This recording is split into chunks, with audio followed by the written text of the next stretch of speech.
Hey, do you like Spider-Man? No, Do you want Spider-Man only now he is a black teen with exaggerated swagger?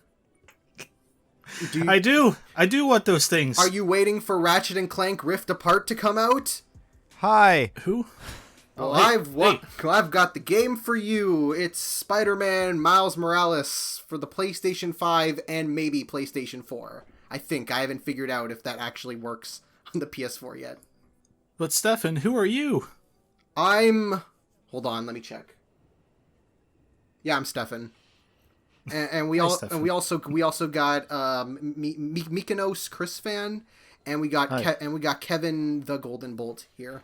Hello. I've looked all over my copy of Miles Morales, and I haven't seen any Ratchet and Clank, so I'm a little concerned about that last point. But we're here. That's the only reason I'm here is I heard Ratchet and Clank. And That makes sense. I am the Spider-Man nut. So this is basically just gonna be me trying to hold myself back from going apeshit over Spider-Man shit, and these guys try to be like, it's a good game. That is probably what this video is gonna delve into. You're right, though I think Kevin has read some Spider-Man. I've read bits and pieces. I read probably like more than most people have, which is only the span of like maybe 35 issues total between the end of Amazing into the start of Superior. Ah, right. The only Spider-Man I've ever read is in my high school theater. We found a secret upstairs, and there were like 100 copies of a Spider-Man Don't Smoke issue. So I've read that one, but that's all I really know. I thought you were gonna say like you reenacted a Spider-Man like issue in your theater class or something, and I was ready for this story, and you've disappointed me yet Yeah, again. we reenacted the Spider-Man 3 video game scene where the aliens come into the Opera House or whatever the fuck that was. Is it the one where Mary Jane had it coming? Yeah, I played Mary Jane. Awkward day. Anyway, Did you jump into a pile? Did you face plant into a burning building as someone goes, "I'm gonna die"? that's just another week for me, Stefan. All right, so very fast, we will probably want to jump in just very quickly. Our thoughts on Spidey PS4. I think it was a game that I was expecting to not be nearly as good as it was, and then I played it and went, holy shit, this is actually a very good story-driven, character-driven Spider-Man game. And there's maybe too much to do in it sometimes, but goddamn if doing it still isn't kind of fun. Yeah, no. If Miles did one thing, which we'll get into, it made me realize how much content the PS4 original game had. Because oh my god, playing that remaster after playing Miles, oh my god, there's a reason I waited for save transfers. Yeah, no. Spidey PS4 was my game of the year in 2018. I thought it was just phenomenal. I think still it's the best Spider-Man movie. Even though it's a game, and it being a game is even better because games are better. Yeah. I was gonna say that. Yeah, it's the same thing for me. Spidey. That was my game of the year. I am since I'm a Spider-Man nut, I was already excited for it. Then I found out that Insomniac, my favorite developer, was working on it, and I'm like, holy shit! And it's like. It's like super close between that and Arkham City in terms of like superhero video games. I feel like I might lean a bit more, especially now going back to it, I might lean more towards Spider-Man just because it's like because I like Spider-Man more, and I also think it tells its story a bit more than Arkham City does. Like you said, I would say it's the second best Spider-Man movie because like it would be the best if Into the Spider-Verse didn't come out a few months after it. But it's like, yeah, but it's still like so excellent. It's just it does everything right that you want in like a super fun like action video game like this, and also a Spider-Man games or story. So like after like that game came out and played the DLC missions, I'm like, okay, we're probably gonna wait until 2022 until Spider-Man 2 comes out because it's like, oh, that's when that's a Spidey's 60th anniversary. 4 years seems like a good wait. And then they go, oh, nope, we're giving you a Miles Morales game this year. And I'm like, ooh, I'll take it. And then found out it was just going to be on PS5. So I'm like, damn, probably not going to be able to play it. And then they're like, oh, surprise PS4 release. And I'm like, yes, I can play it. Yeah, then he went to Jeff Keighley's Twitter account and he was like, by the way, here's all the information that should have been in the E3 presentation. Anyway, Miles Morales PS4. And we went, yay. Yeah, and remember, yeah, when that game was first announced, everybody was just like, is this like the PS4 game only with like everybody was so confused what this game was. And yeah. That's a weird one, because like that was the clearest part of that whole conference was, oh, it's a new Spider-Man game starring Miles Morales. Like, I'm surprised people were that caught up on the idea of like, is it the same game but you play as him instead? Because that wouldn't make sense. It's like, yeah, that wouldn't make sense. Think. No. The thing that tripped me up is that there was some Sony PlayStation Europe guy being like, it's actually a remaster of the first game or something, and I think what he meant was it comes with one. Yeah. But it was stated weirdly. It was a weird time. But if there's nothing else about this game, I feel the worst about this game's messaging. Like not the game, like nothing about the game itself. I just feel bad about the circumstances surrounding this game, because man, Insomniac has had a bad couple years of PR for no reason, of like no fault of their own. Because there was the whole confusion about whether Ratchet was a reboot, even though they said it's not a reboot, we're just remaking the first game because we're allowed to because the movie's coming out. And then there was Spider-Man, where everyone was mad about puddles. And then there was this Spider-Man, where everyone was mad because it was like, but it's only on PS5, but is it a new game, or is it a standalone, or is it DLC? And then they said, it's standalone. Okay, but is it a big game? No, it's not a big game. Okay, why not? COVID. It's coming out 2 years after the first game. I feel bad for them, and then there's the whole. I don't even want to touch on this. I'm sure none of us really want to. The whole them changing the face model for Peter Parker. Well, I mean, we'll probably have to talk about that somewhat, because before I wanted to ask, since you guys both have PS5 because you guys have money, I guess. So I want to ask how the Spider-Man Remastered is really fast. I think so. There's one interesting thing I noticed playing them back to back, which was the haptic feedback of the DualSense controller felt more pronounced in Miles, despite I think the rest of Spider-Man PS4 looking better. And I don't know if that's more like an issue of like not an issue, but a result of more time having gone into remaking the game, remastering it for the PS5, because it was the first PS5 game. For all intents and purposes, like that was the game that they used to show off the PS5 before they even called it the PS5. That was the one they did. So a lot of effort went into making that game look even better. Miles still looks fantastic. They both look fantastic. I think that maybe it's just the placebo thing, but I thought the remaster looked a little bit better. And it was just interesting that as a consequence of that, it was weird seeing how the DualSense controller, so what you do when you swing, because the whole thing with the PS5 controller, I'm sure a lot of people already know, is that the triggers have resistive feedback. So depending on what the game does, the triggers themselves will resist your pressing them down. In Miles, that's fantastic because Miles still isn't used to swinging, so you're actively kind of just very slightly fighting your controller. It never affects gameplay, you just feel it. You feel like the weight of the web you're swinging on. You feel that weight, and you feel it like kind of pulling against you, and it's really immersive. Works hand in hand very well with his animations. Yes, for sure. Absolutely. With the PS4 remaster on PS5, since Peter's so used to being Spider-Man, you don't really have that nearly as much. It's still kind of there, but it's more like he knows what he's doing, so he's not struggling. And I thought that was a really cool touch that I'm probably the only person in the world that noticed. God, that sounds really cool. I really want to try that out eventually. But was there anything else that they added, or is it just making it look better? It's pretty much just that. It's. I mean, they added the 60 frame per second mode for people that want to play the PS4 game at 60. You can do that. Same with Miles, or you can play it in 4K with ray tracing at 30 frames per second and all that. So it was pretty much just a visual bump, and they added a couple more costumes to both the PS4 game and the remaster. Otherwise, it's the same game remastered. They didn't change a thing. Right. All right. Yeah. So I think So I think we can jump into. Miles Morales. The best way for me to describe it, it's basically Arkham Origins done right.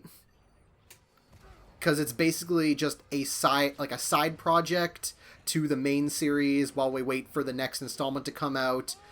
Your main character now has electric abilities. It takes place during Christmas. It's a much smaller game that reuses a lot of the assets of the old game, but unlike where Arkham Origins still felt kind of hindered by it not being Rocksteady handling it, I feel like Insomniac handling this makes Miles Morales feel a lot more polished, and like it's a much smaller game. Yeah, I was surprised once I got to the end. I'm like, oh shit, this is the end, huh? But it in probably like the best way possible. It's like, oh, they didn't waste time. What they felt like they like with Spider-Man PS4, like that was a big game, so they wanted to pack as much as they could. While this is like, it felt about.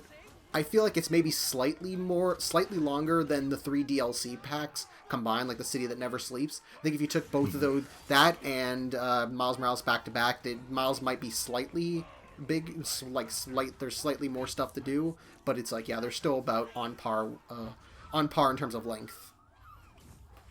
That said, the length is much better because the DLCs, I liked 1 and 2, 3 was not good. Yeah.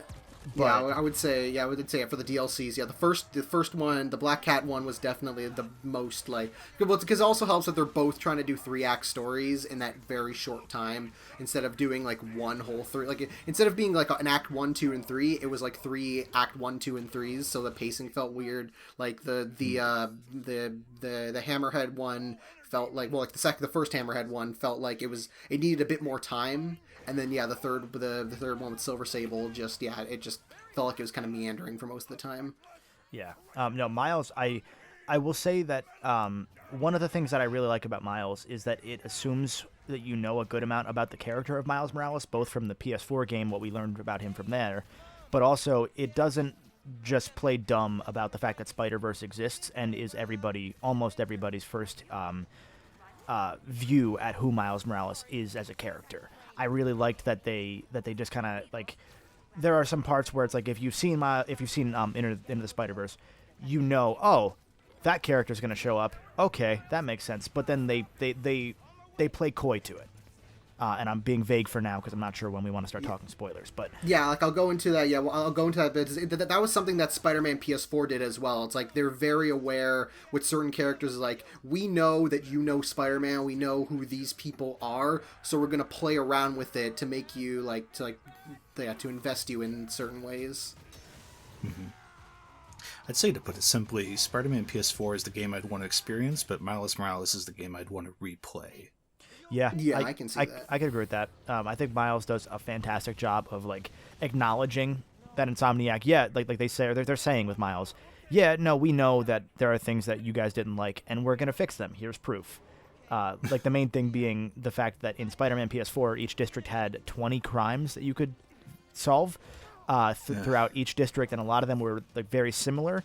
And there are 11 districts or 9 districts in all of the Manhattan in Spider-Man. So there were so many crimes that you could do, and they overlapped, and they were all kind of repetitive, and they unlocked over the course of the game, which meant that you couldn't really complete things in a logical way. Whereas in Miles, there's like 1 crime per district, and it's all in a smartphone app. And they just kind of said, hey, we made an app where you can call 911, but for Spider-Man. So use that app if you have crimes being done to you. And it works really well because it's like, hey, crimes are just kind of shoved off to the side. They'll still exist in the open world. If if you're swinging by, you'll it'll pop up and you can choose to do it, or you can be like, nah, I'm gonna go over here and just let that guy get mugged.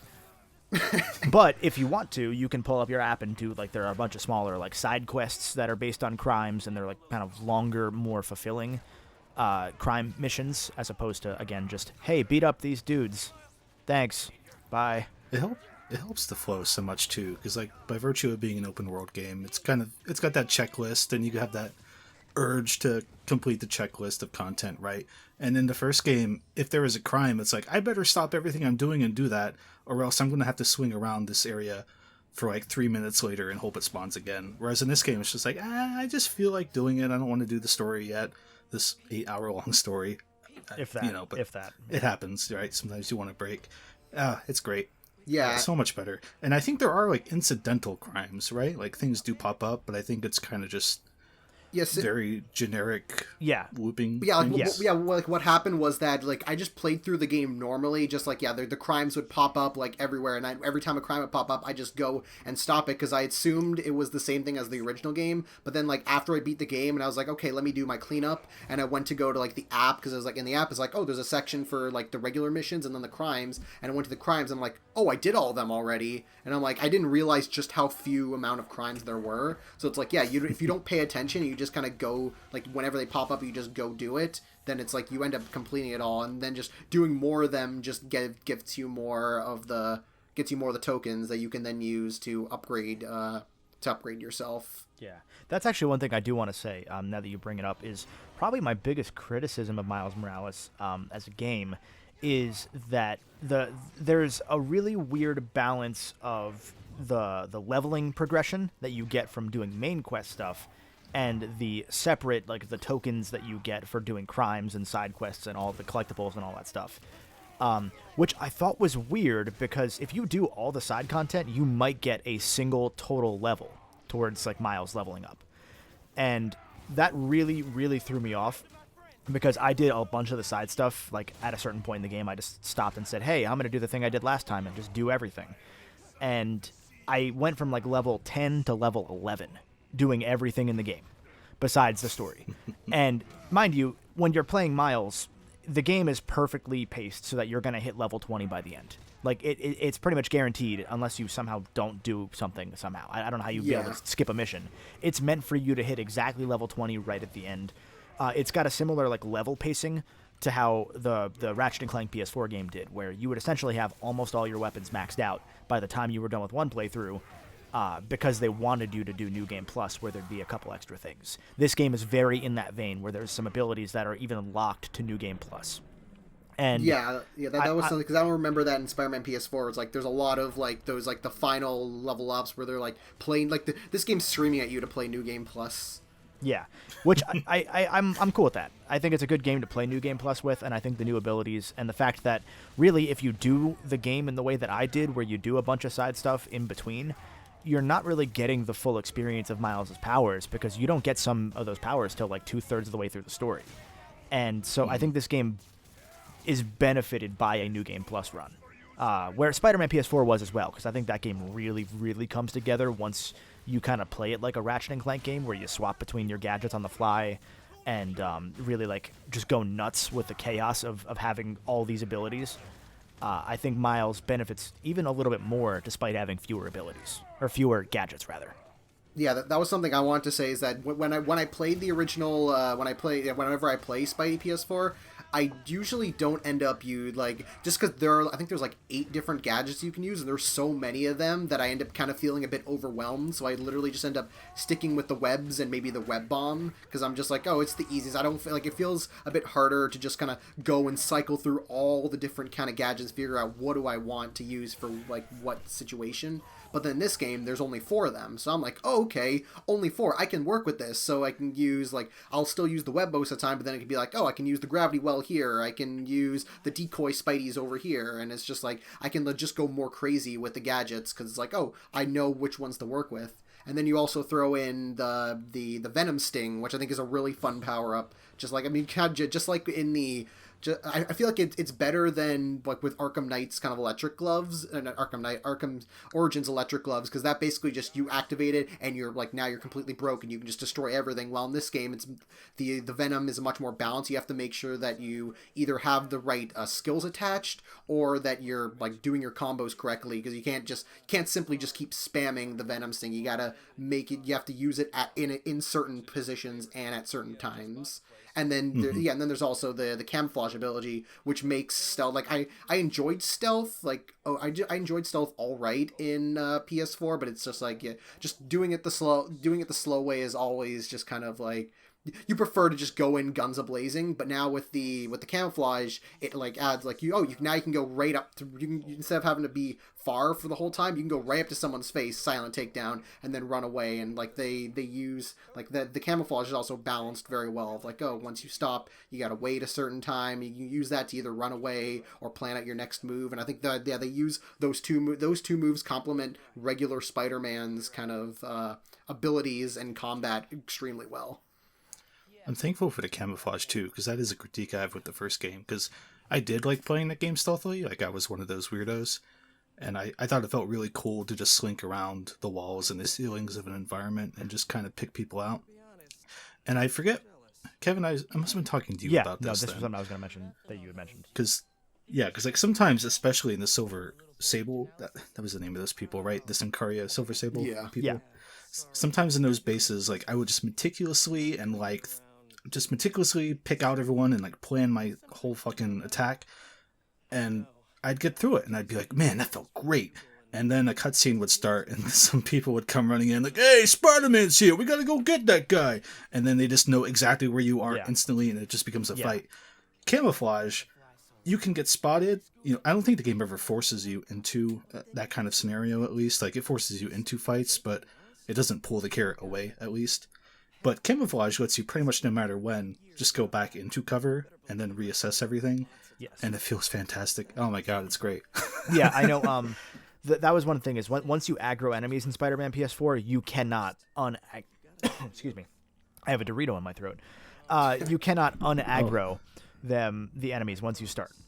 Like, I tried. I was playing New Game Plus. There's a trophy on the remaster for beating a base without getting hit. And I've done that, and it does not want to pop for me.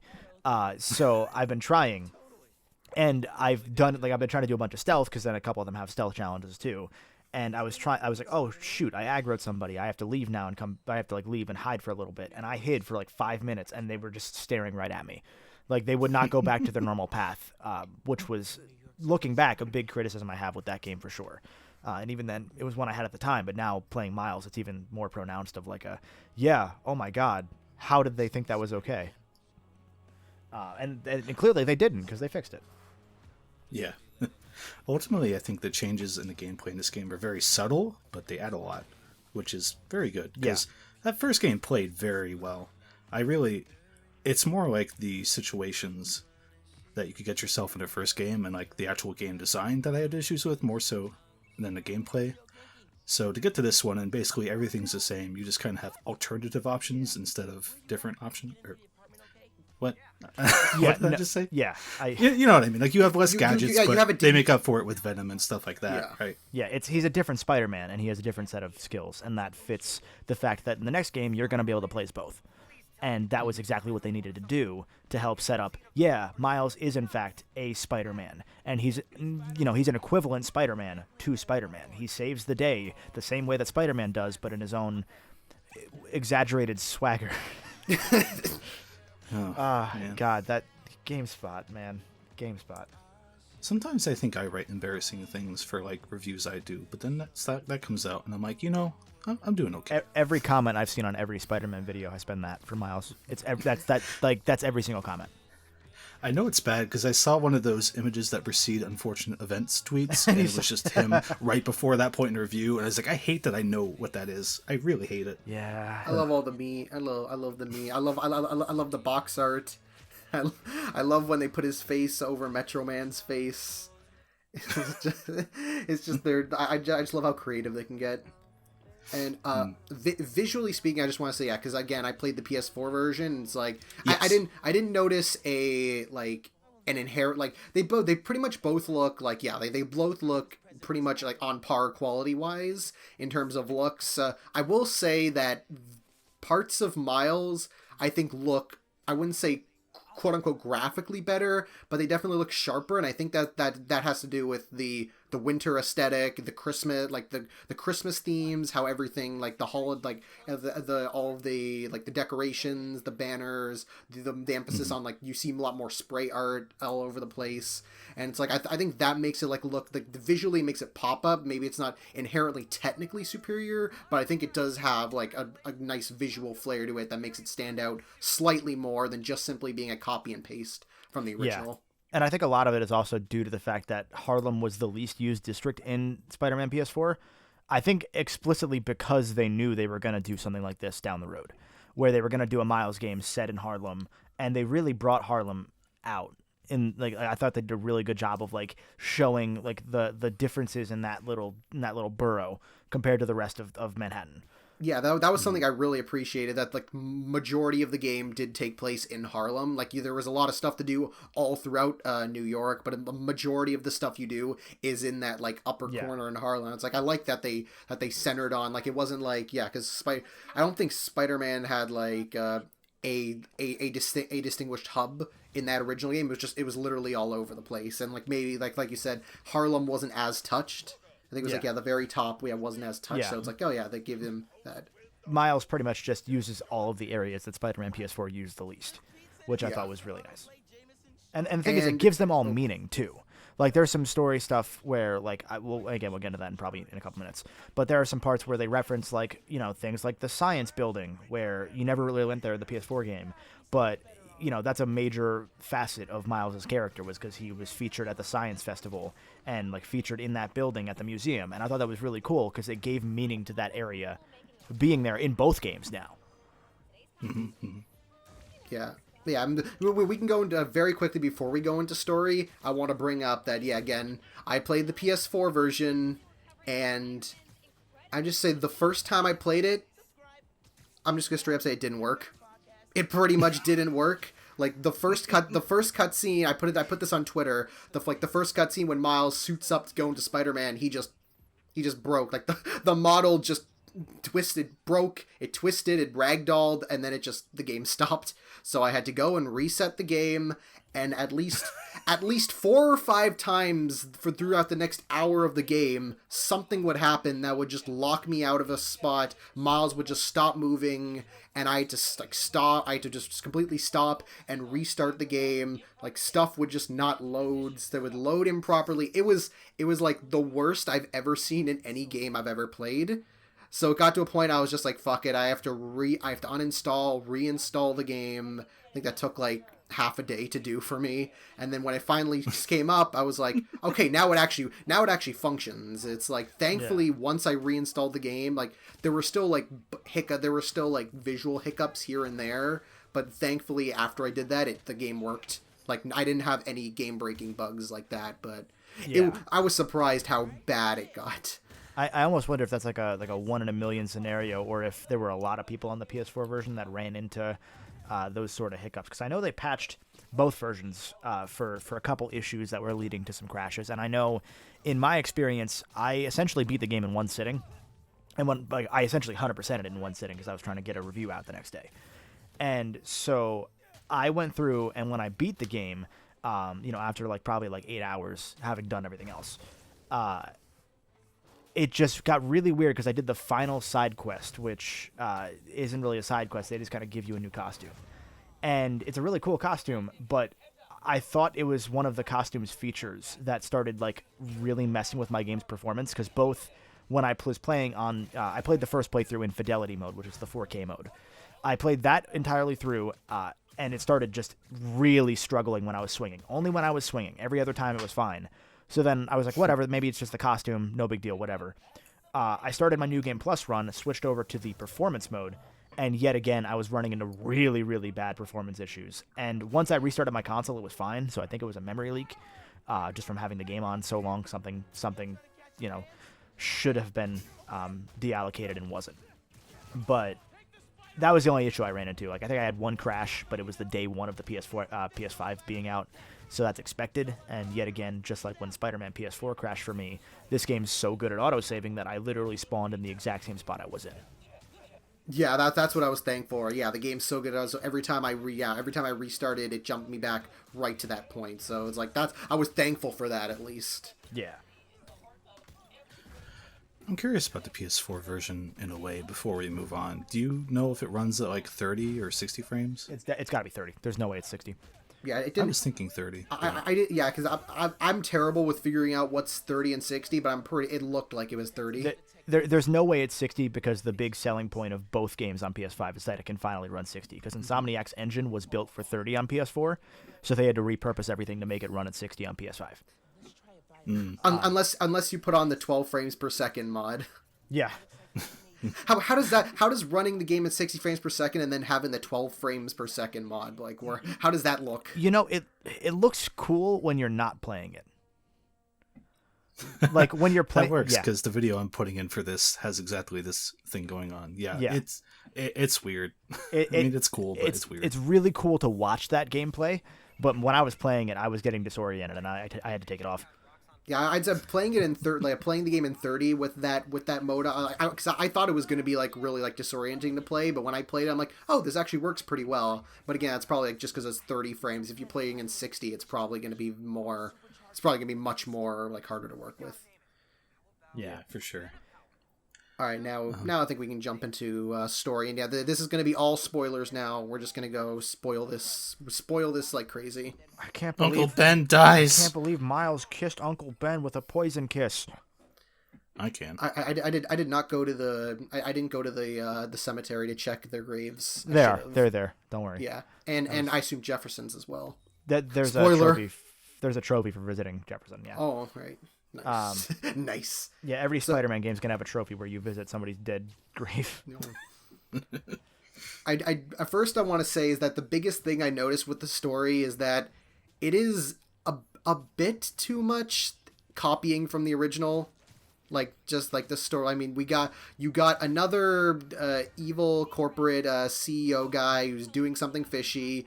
You got a sympathetic characters close to the main character that is also related to an evil group that is taking revenge on the corporate CEO. Then you've got that. That'd be pretty. You have a doomsday MacGuffin that threatens to destroy the city.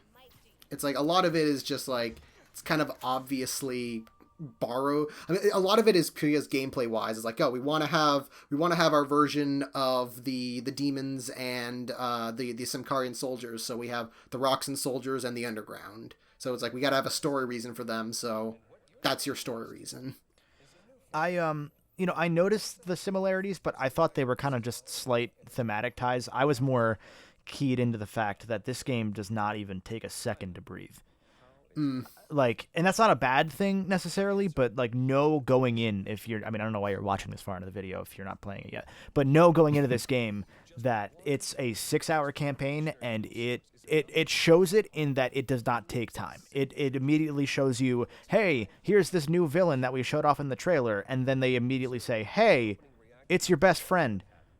Like, next cutscene. Cutscene. I will say this. I'm actually kind of glad about that because they introduce Miles' best friend Finn, and when I saw her, I'm like, oh, she's not in the comics. But I'm also like, Miles is special. Like on all different versions of Miles Morales introduces new female love interests all the time. So I'm like, oh, okay, it's a new character they introduce. That's fine. Then they find like later you say, oh, the guy in charge of the Underground is a Tinkerer. I'm like, okay, Tinkerer's in this game. Then they later show that her brother's name is Rick Mason. So I'm like, Mason, okay. Finn Mason. Holy shit, Phineas Mason, she's the Tinkerer. And literally 5 minutes later, they reveal that she's the Tinkerer. So I'm like, okay, you didn't try to like tease this out. It's like they probably figured out that most Spider-Man fans would pick that once they found out what her name was. So they just said, oh, here you go. So I'll throw out there that I think you're one of like 50 people that will get that because I think Finn Mason is like such a niche character. Like they picked the most fucking out there character that could have been thrown in, and I really appreciate that they did that because like it's sort of like what they did with Mr. Negative. I like he's obviously a character that's been more prominent in more recent comics, but he's one of those where it's like they're picking kind of like almost deep cut characters and making them prominent villains, and I really appreciate that because it's like, oh, we're gonna have Doc Ock, we're gonna be fighting Venom, Green Goblin's coming in pretty damn soon now. Like, I appreciate that they're kind of saving those because we know about them, and they're kind of like trying to expand what people think of Spider-Man in a unique way. And I thought once I realized that like Finn Mason, I was like, oh, maybe that's a character in Miles before, and I was like, oh no, it's this niche Spider-Man 1970s comic character who's an old white dude. Yeah, it's an old white dude, and they made it into a black girl. And I was like, okay, cool, that's a really cool twist on like that like that villain, and they gave it a really cool fleshing out. And I thought that their relationship was interesting, if not for the fact that, it's interesting also due to the fact that like by the end of the game, Miles reveals that he is Spider-Man to the Tinkerer, who is his best friend. So he was trying to sabotage her. I'm not going to go through the whole plot. But he was trying to sabotage her. He reveals who he is, and she's like not heartbroken, but really upset because she almost killed him.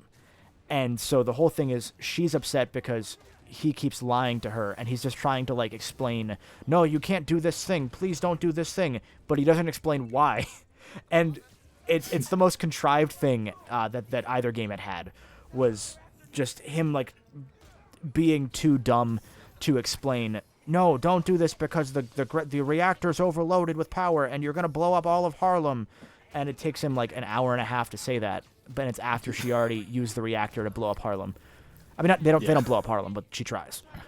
And it's just really funny because like it shows that he still is a new Spider-Man, so I appreciate that. But also, man, that's really dumb.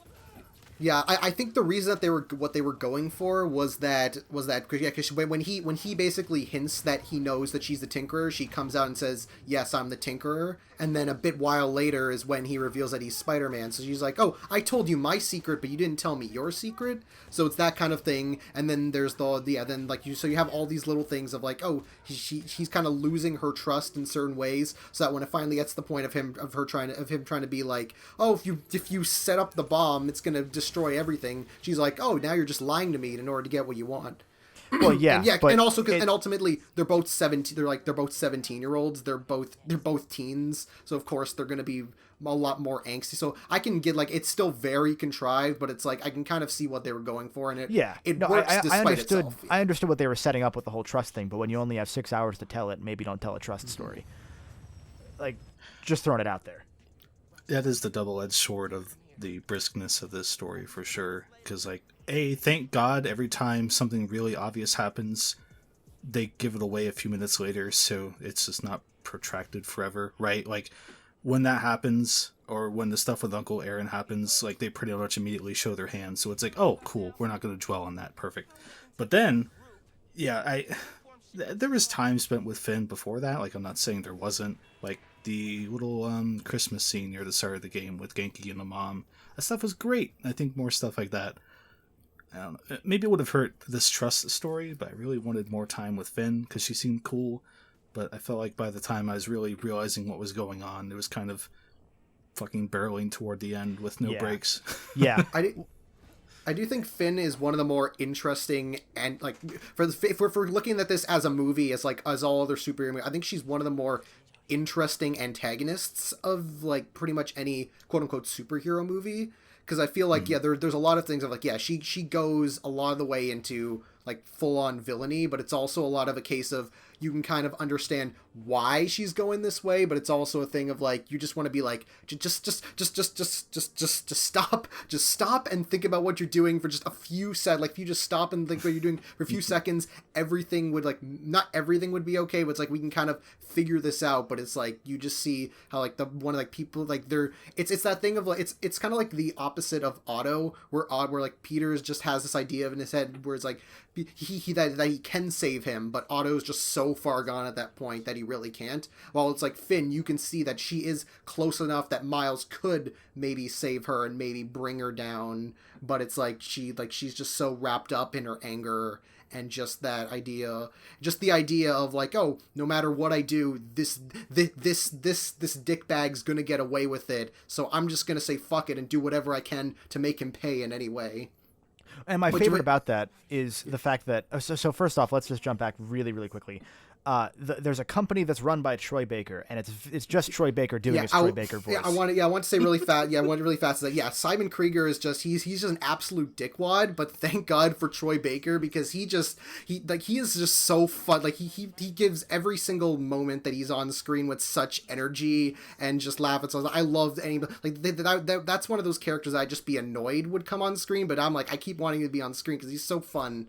He's just so fun being an absolute asshat. And like Troy Baker's performance is fine. It's the most Troy Baker performance he's ever had. Like it's just him being that, just doing his voice, and I'm fine with that. But my favorite part, I think, of his entire appearance in this game is when you're fighting in his. So his company opens a building in Harlem. They buy up a whole block of Harlem and make this massive building. That's the only major change to the geography of Manhattan for this game. but it's like this beacon of like, hey, it's looming over you the entire time you're in Harlem, and I like that. But when you're fighting Finn in that building that she's trying to blow up at the end of the game, because that's what her whole idea is, hey, I'll blow up their building and that'll show them. Krieger just like, you forget he's in the game at all, and he just pops over the intercom and says, yeah, you know I have insurance, right? Like, I'm gonna get money from this. Like, I'm gonna win. And I'm just like, man, yeah, this was a really bad plan. Holy shit. Like, you won a nationwide science contest. Like, you're the fucking smartest two teenagers in the goddamn graduating class, and you thought blowing up a building would help? Like, what? We'll delay his plans by at least 6 months. That'll show him. Well, and to be fair, like, they do say that only Rick Mason had known how to make the new new form. I don't even know what new form is. Like, it's an energy source, but they never actually say what it does and like how it makes people sick. It's just it's an energy thing that makes people sick. Yeah, it's just, hey, here's like, it's not nuclear energy, but Miles' power makes it blow up and makes him stronger, but also then he blows up to get stronger. That won't be important later, we promise. It's like one of the few times I've wished a game had like a little text collectible just to be like, what the fuck is this? Can I read about it on my own time? No? And Spider-Man's the one series that has a ton of those that are actually really well weaved into the plot, and they didn't do that. Yeah. Like, they have like 15 different collectibles in this game by the end, and like not a single one is like, oh, here's what new form is.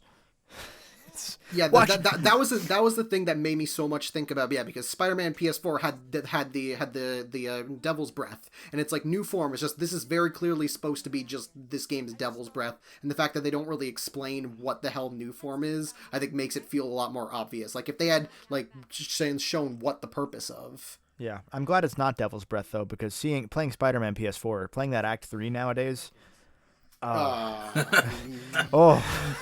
Yeah, that game, they fucking nailed it. Holy shit. I do think it's funny that Krieger ends up coming off much worse than Norman Osborn comes off worse just because we know who Norman Osborn is in the comics and we know what he does and how bad he can be. But in context of the game, it's just like, he has a bunch of shady shit go on in the background, but it's not like anything intentionally bad. But Krieger, it's like he flat out murders, like he straight up murders Rick Mason. Like, we straight up see that, and then when he captures Miles later on, he's like, I want to use you as a battery. Like, I'm just gonna plug you in, use you as my energy resource. Yeah, I will say one thing I wanted to say that I really liked about Miles Morales is that, speaking of Devil's Breath, the Underground, the group that takes over in this part of it's about a year later after the first game is when this takes place. I really loved that, in the absence of Fisk, in the absence of the all the other factions, the Underground moves in and takes over all their bases, and it's a good way of them saying, hey, here's some bases that you can do if you really want to. But more importantly, it's like it shows that there's continuity between these like every part of this story, from the PS4 game to the DLCs to this, have all told a very long world building story. Of like saying, yeah, now that these groups are gone, this one moved in. Now that those groups are gone, this one moved in. Showing that like Fisk was actually right when he said to Peter, or to the Spider-Man, at the very start of the PS4 game, you're gonna miss me when I'm gone because all these other groups are gonna move in because I was the one who was keeping crime in check. And it's like, yeah, actually no, he was. And it's like, which is one of the most Spider-Man things. It's like, if you stop a bad guy, I mean, that's pretty much the whole thing about Spider-Man is that Spider-Man does something, but that like he does something heroic, but then it like fucks up his personal life, or he'll do something, but then somebody else takes its place. It's like there's always a good and the bad. So like that it is perfect that that there's always this kind of like balance of you want to try to do always good, but something bad's always going to happen. I mean, like the whole ending like of the PS4, where it's like, you can say like he saves everybody, but Aunt May also has to die. So it's like, there's never a good. And I mean, this is the same thing with this game where Finn fucking explodes. She really didn't need to. She couldn't alley-oop him up in the air far enough. She's like, I'll just hang on to you until you blow up. Yeah, it's literally like, hey, I'm gonna do a Jesus moment, and we're just gonna die, but you're not gonna die. But it's like, what? We don't want to write a redemption arc. Yeah, no, it's like, unless she just was thinking in her head, well, I don't want to go to jail. Like, Yeah, it was basically jail or death, and it's like with this kind of story, it's like Meanwhile, I had a she's feeling, 17. She'd get out in a year. She'd go to like Yeah, juvie. I was about to say, she's like weighing in her head, like, oh, I'm 17, but this would look bad on my record. I'm just going to die. Wait. As she explodes, my record would have been sealed. No!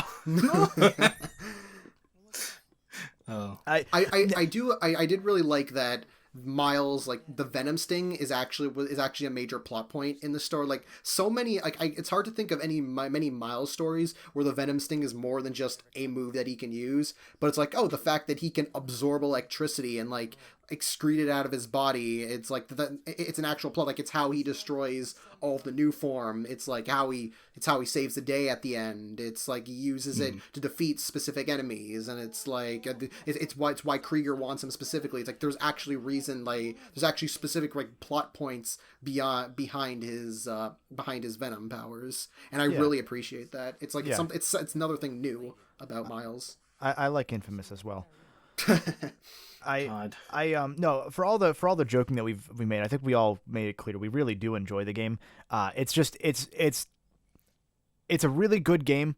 I almost wonder that it should have been $40 instead of $50. I think that extra $10 dropped off would have made a difference. I get why they made it $50 so that they could make it $70 with the PS4 remaster, so that they can get people used to paying $70 for games, because games are now $70. I know I paid $65 for it. Yeah, but your money's Monopoly money. So. Yeah, then was in the regular PS5. The regular game. It's $65 for both versions, and then it's $90 for the all the new PS5 and Series X games. Well, you guys have healthcare, so you know what? Pay for your games. They also know new PS5 owners don't have too much else to play at the moment, so they probably pay the money for it. Yeah, it's like that. It's like it's that, and like every PS5 owner is just like, oh, I'm gonna buy Demon's Souls because I guess I have to. What else am I going to do with this fucking thing? Am I going to buy Sackboy? No, only 500 people have that game. I also want to say because a lot of it is just kind of like it's stuff that they borrowed, whether it's story or gameplay stuff they borrowed from Spider-Man, like the PS4 game, and just do something either different or slightly tweaked to it, and it works really well because it was really well back then. But I think what's new that I really like is Miles. It's Miles himself. I think the characterization, I think this might be the best, one of, if not the best characterization of Miles, because like even Into the Spider-Verse kind of had the whole origin story aspect to it, so you're still trying to like get used to like this character and like his purpose in this world. But it's like not only have we known Miles for a whole game, but now it's like he's still learning how to be his version of Spider-Man. But it's like we've seen like a lot of that progression already in the first game. So with this, it's like he's kind of fully formed. He's maybe not be fully formed as Spider-Man, but he's definitely fully formed as his own character. So we see like his personality shine through, how he bounces off with everyone, his great relationship with Genki, with his mother, with Uncle Aaron. It's like he with all the people, like just like, especially the people in Harlem and all over that he interacts with. It's like there is that sense of there's that sense of community and character that it builds in. It's just like, and it's all the small moments, like you said, like the moments between the story moments between him and Genki, just talking about whatever's going on, those moments between him and Finn that are just kind of like them kind of dealing with their own relationships, all the stuff with Aaron that was also like a new thing that they did with Aaron, where it's like, oh, we don't have Jefferson around, and Prowler is like he's already technically like gone, like he's gone clean, so to speak, and they found a good way of bringing back Prowler while still kind of doing that whole like he ends up being more of a in that protective sense of you need to look out for yourself and don't care about other people because nobody else is going to be there for you, which is like of course the opposite. Like then he's like that's basically the opposite of what Spider-Man is, and I'm going to show you that you need to protect yourself by trying to kill you. Yeah, that was a weird fight. Prowler was one of the things that I was going to say earlier. Is I really liked. I don't think this story would have been as possible without something like Spider-Verse having come out. Definitely, and because Spider-Verse gave you a very bland version of Miles, because every version of Miles is kind of bland. He just kind of exists. And I still like Spider-Verse a lot, but like it's not. He's really the weakest character in that movie, and that works in this game's benefit because playing this game sort of goes back and justifies the Miles sections in the PS4 game, which everyone hated because how dare you have human sections in a Spider-Man game to show you that, oh yeah, there are humans in this world. But I liked that they did that because like you said, it gave Miles that development from that game to this game, and it really helped us say, yeah, no, he's part of the team. It's not just like they're forcing another character, and he earned his spot as Spider-Man, and I really liked that. And I liked that they kind of tease Prowler, because you know Prowler from Into the Spider-Verse, or at least that's what most people are going to know him from. But they don't go that route of having him just be another villain that's going to die yet, maybe. I like that they kind of like went that different way with it. Like, again, they took a character that people may know, and they did a very different thing with it. And I like that a lot. What I like a lot about Uncle Aaron, and this is like a very particular dumb me Chris thing, I just love how much of a fucking normal guy he sounds like. He just sounds like some fucking dude.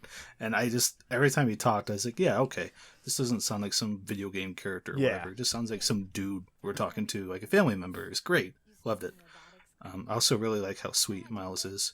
We kind of went on, so I didn't get to say it, but he's so goddamn sweet. Yeah. Just all the time. Yeah. It's so refreshing to play a character like that in a game. Yeah, he's just genuinely just good. And like that's the thing that's the thing that people really wanted to see in Spider-Man PS4 for some reason, was they wanted to see that origin story told for the 90th time. I really liked that it wasn't that, because now we have it, and I think we appreciate it more because it's not just Peter again. Yes, exactly. Like, it shows that these guys and gals know what they're doing. You know, God forbid that, oh my God, these guys, you know, they're good at their job. Wow. Wow. It's also great to get that origin story with Miles, because it does introduce the other characters you don't ever get as part of Peter's origin story, so it kind of works out for everyone that way. And they set up one thing that Chris, you and I had talked about this way back when, was that I was pretty sure going in that the Tinkerer, or who we later knew was the Tinkerer, was going to be Yuri. Oh, yeah. We were so sure, because it was like, who else would it be? It could be because they were setting her up as a villain in the future. So I was like, oh, it makes sense that, you know, Miles will have to tackle that issue because she's going to be bad pretty soon. But I really liked being wrong about that, because it meant that we had a story that was entirely just new characters in the, like, it's all Miles' own story, so that Spider-Man 2 can deal with all those things. Miles shouldn't be solving Peter's problems. Miles should be solving Miles' problems. And now that they're both equal Spider-Mans in the eye of the city, now they can kind of start working together to handle those problems, like, you know, dealing with Rhino for the 4th time. If he's not dead, he might be dead. We're not sure.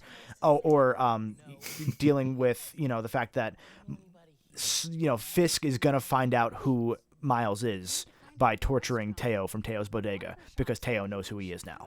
Like, that's gonna happen based on the teases. Like, we get an idea of like that inner crossing between Miles's world and Peter's world. And the world of both Spider-Men, and I really like that. And yeah, I think that's what's exciting about the next game, is that maybe there's too many potential villains up in the air, but I kind of like that we don't know specifically exactly what the main focus of the next game will be. Like, there is the Fisk stuff, we don't know what Yuri's up to. Whatever the fuck's going on with Harry is going to happen. I was about to say, it's pretty clear, the fact that they ended this game on that post-credit scene of showing Harry Venom again. It's like, it's pretty clear that, oh yeah, the Harry Venom is going to be like probably the main focus. Yeah, like he'll be the end game of that game, but we don't know how we're going to get there. We don't know if it's going to be a Green Goblin situation, or if, you know, Spider-Man 3 is going to be a Red Goblin situation, or if they're going to fucking kill Peter in Spider-Man 2 to give Miles that extra. No. Like, I still think Peter's gonna die at some point in this series. I just have a feeling he's gonna die, or he's gonna pretend that he's dead for going into hiding for a year, and then Miles has to deal with it or something. And then it's like, oh, I'm back, but I have to leave forever. Goodbye. Like, something, whatever it might be. I feel like if they introduce, like, I feel like Peter will die if they introduce a third spider, because I feel like they can probably get away with, like, being like, oh, we have 2 spiders, but if they, say, for example, decide to include Spider-Gwen or one of the other ones, then I feel like they'll be like, okay, now we can kill off Peter and have the next generation. I don't feel like it's gonna end with Miles being the only spider. So my thing would be, that there's very rarely a world where you have both Miles and Peter together. So the fact that we're having them together is already pretty new as it is, because one of them's not dead yet. But also the fact that they've had Harry teased since the very first game.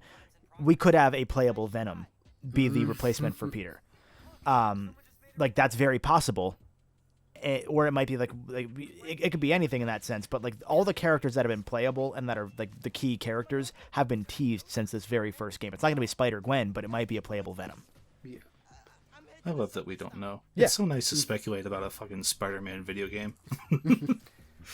And also because we didn't mention it with all the other interactions, I feel like they used Peter the perfect amount. Like you have Peter, Yeah. you have Peter in that real. I like that the whole opening section with the two Spider-Men and Rhino. I actually like a bit more than the Kingpin raid at the beginning. Like I just love how fast and chaotic that whole chase is. Yeah. Yeah, and like No, they use Peter like because they have Peter like just at the beginning of the game like talk and at the end, but then you also have Peter kind of like just throughout like he talks to them on the phone a couple times. There's the like and then there's all of the missions where you have the robot Peter, you have like the robot Peter like talking with him and like having those little clips when you're doing the missions. So it's like they found like the perfect use, the perfect amount to use Peter.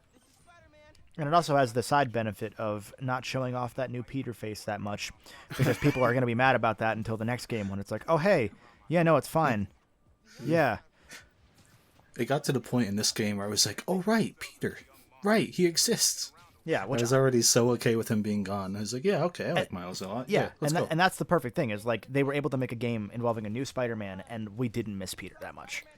I will Like, say, yeah. for some reason, Yuri Lowenthal's voice for Peter sounds a bit off. It sounded a bit off to me. Like, I don't know if that was just me, but it's just something. It sounded a bit scruffy. It sounded scruffier to me. It might. I would not be surprised if that was a quarantine thing. Yeah. I don't know how much of the game's like voice work would have been done pre versus post COVID. So I I would not be looked. surprised. I couldn't find anywhere saying because I know he motion captured the first game. I couldn't find anywhere saying he motion captured this game. So I think that might have also said something to do with it. Yeah. Just like he recorded all of his lines like sometime this year. So And hence why you only have Peter have his mask off once in this entire game. So that way it's like, hey, we don't have to lip sync him manually for an entire game. Just do it in the beginning. oh, and in that flashback when you see him Yeah. with Otto. Yeah, but that wasn't even flashback. manual. That wasn't manual lip sync. That's just kind of like those are just flapping. Yeah, that was just a random model. That was just a random model that they put on Skeleton. Just like here, go move. It speaks to the strength of that first game that I was like excited to see Otto. Yeah. And just like, oh right, this guy, this Yeah. fucking guy. Like I was just hanging around with him until he exhausted all of his conversation. He's like, man, what a good character. Yeah, and he's not dead yet, so Yeah, he's gonna. he'll be back. Don't you worry. That too. Yeah, exactly. I forgot he didn't Yeah, die. He just goes to jail. and There's so many there's still that like thing of like, oh, maybe Superior Spider-Man. Who knows? Who knows? They could go down that route. And the Sinisters are still out, right? Like the Vulture and everyone are still technically alive. They're alive. Yeah, they're just in. Yeah, they're all in the raft except for Rhino, who might be dead. Again, we don't know if he's dead. Yeah. I doubt some he. I doubt characters- he's dead. He's Like, they're definitely not. gonna- yeah. He's definitely not dead. But like she stabbed him in the face, and then Oh, yeah. and then got like she stabbed him, and then immediately they blew up that part of the wall, and then it just crumbled behind them. So he's not dead, but like they want you to think he's dead.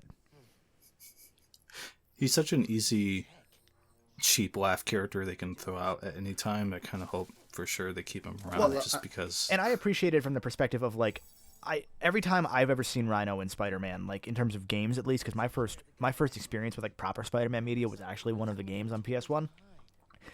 So playing against Rhino is like I'm pretty sure the first villain in Spider-Man 1 on PS1, and I always appreciate now seeing Rhino as like the villain of Miles' first story. Now he's not the villain, but he's a major boss. So I always like him being the warm up for Spider-Man because that's always how I see him.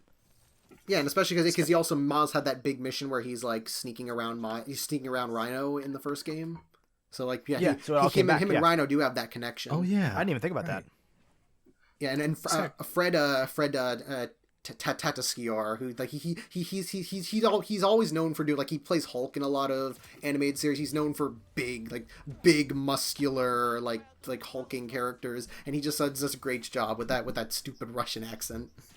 It's good lines too. I forget the exact like region, but Miles is just having like fucking whatever conversation with him as he's running through that mall, and he just alludes to the fact that he's like, yeah, I like Bulgarian fly fishing. He's like, oh, great. Yeah, that one, and like the fact that like there was the line of in that same section where it's like, you know, he says, I spent the last 11 Christmases in prison.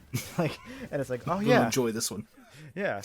The dumbest line. Go ahead. Oh, sorry. Go ahead. No, go ahead. I was just gonna say the dumbest line that got me, and it's not even that good of a line, but I still think about it, is after you beat Rhino and you're talking to Troy Baker, and Peter just goes, "Yeah, our ball landed in your yard." It was like, that's the only Peter quip we get the entire game, essentially, which I really appreciate, because then Miles spends the entire game trying to do quips, but he just can't. He's not good at them. And the only one he gets that actually almost works is when he fucking says, I swear to God, he says, ice is nice.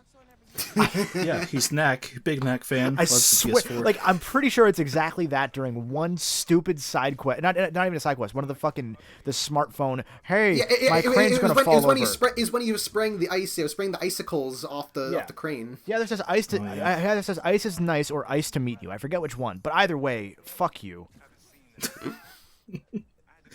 I liked when like the final Peter mission when you're when you're fighting the Vulture and Peter's just doing all the voices by that was himself. a good That one. was funny. That was Oh perfect. God, I'm doing casual racism that isn't worth fighting. That's a really good one.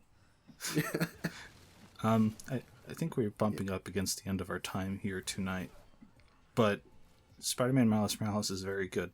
Yeah, Very glad it exists. yeah, I agree. Yeah, it's like I would play anything in Spider-Man related, and I'd play anything Insomniac related. So you just put them together. I don't care what it is. I'll play it, and I'll probably love it. And it's just it's just thankfully that it's also really well done too. So yeah, and it says it's a nice perk. It says a lot to the abilities of this studio that they made a whole ass remaster of the first game, a whole ass double platform version of this game. And then in like 4 months, there's a Ratchet and Clank game coming out. Yeah, big new Ratchet game. It's back to Insomniac making actually like one game a year again, and it's like, man, how? What is wrong with you guys that you guys can do that? And Spider-Man 2 is almost certainly coming out in 2022, so we got that to look forward to very soon. It's just amazing that like the launch title for the PS5 is an Insomniac game, and the actual first PS5 game is another Insomniac game. Like, that's insane to me. And as an Insomniac fan, hell yeah. I'm looking forward to it. I think 3 out of 10 game. Rent, don't buy. I guess it was all Watch right. the story on YouTube. Watch the FTCR Let's Play. Don't buy it. Don't play it. On a scale of 1 to 2, I'd give it a 1. It's probably one of my top 2 favorite games. I think I only played like 2 or 3 games this year, so yeah, I probably would. It's in between either this or Persona 5 Royal, and I'm like, I don't know. Do you think those are the only 2 video games? Do you think this game was inspired by Persona 5 because it takes place in a city? You know what? I actually think so. I mean, there is the whole thing where like you do end up taking missions from an app in both games. So we're going too far. We're going too far. Thanks everyone for tuning in and watching. We'll probably upload something again someday. Bye. Are you saying this isn't something? Oh wait! Also, go subscribe to the Golden Bolt. One of his videos is right here. Do not do. On the screen. Yeah, I mean, if you want to do that, but it's fine. Okay. That's all I have. I'm gonna press the report button.